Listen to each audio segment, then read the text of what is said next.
Ini ada lagi contoh-contoh polimer-polimer penting. Jadi ini ringkasan dari materi yang di buku agak banyak. Ini udah diringkasin nih kayak begini, polimer-polimer yang penting. Ada karet alam, tadi udah ada tuh proses pembentukannya, monomernya isoprena, proses pembentukannya polimerisasi adisi.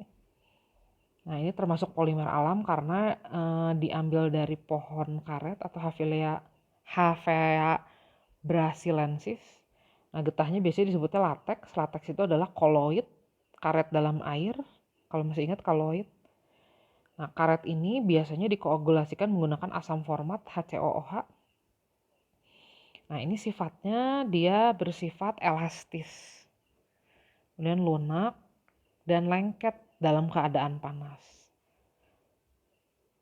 Nah biasanya untuk proses lebih lanjut, karet ini biasanya dia divulkanisasi atau dicampur dengan belerang. Prosesnya ini pertama kali ditemukan oleh Charles Goodyear, makanya bahan untuk bikin ban mobil ada merek Goodyear kan ya.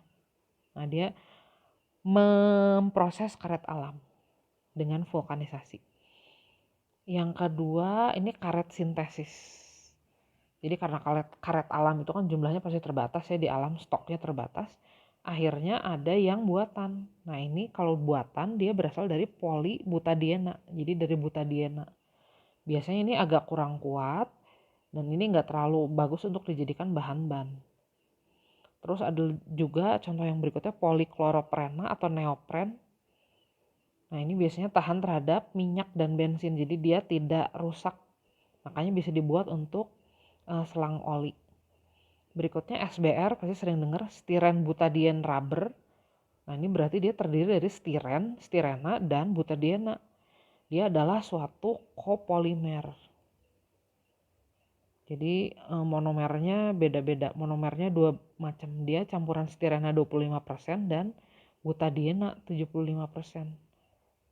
Gitu. Nah ini terkenal dan banyak diproduksi karena dia tahan abrasi, tahan oksidasi, awet. Di sini digunakan untuk ban kendaraan nih, SBR.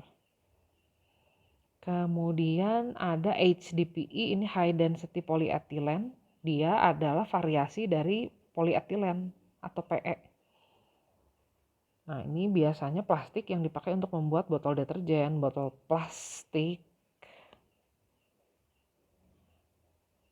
dan mainan.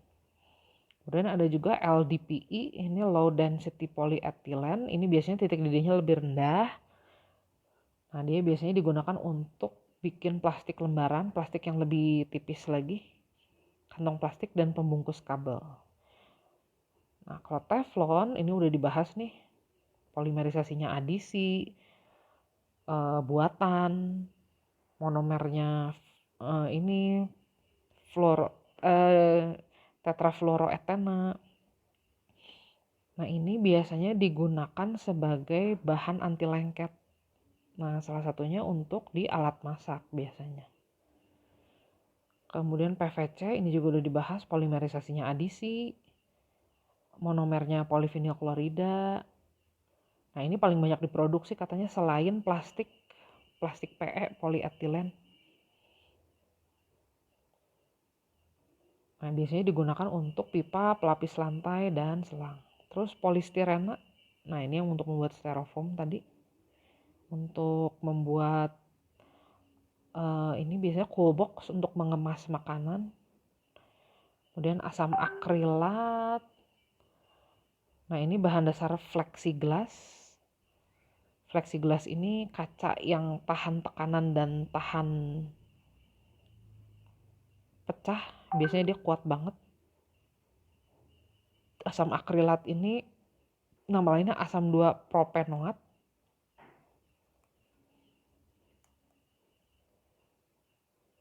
Jadi dia ada ikatan rangkapnya, ada gugus karboksilatnya. Terus nilon ada nih di bagian polimerisasi kondensasi contohnya.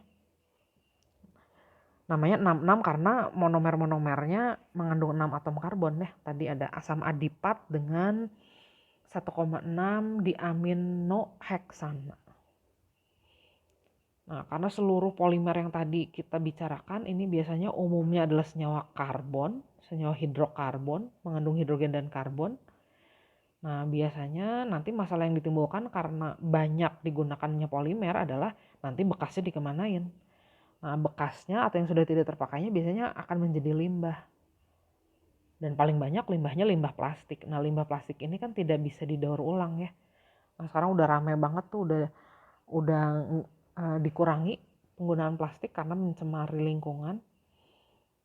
Nah, proses-proses pengolahan limbah yang selama ini kita udah tahu ada daur ulang, biasanya ini yang paling banyak dilakukan ya. Jadi dikumpulkan lagi, dipilah, kemudian diolah lagi menjadi barang yang baru. Nah, yang paling banyak didaur ulang itu adalah jenis HDPE tadi. Botol plastik, botol minuman, sama mainan. Nah, itu biasanya paling banyak diolah lagi.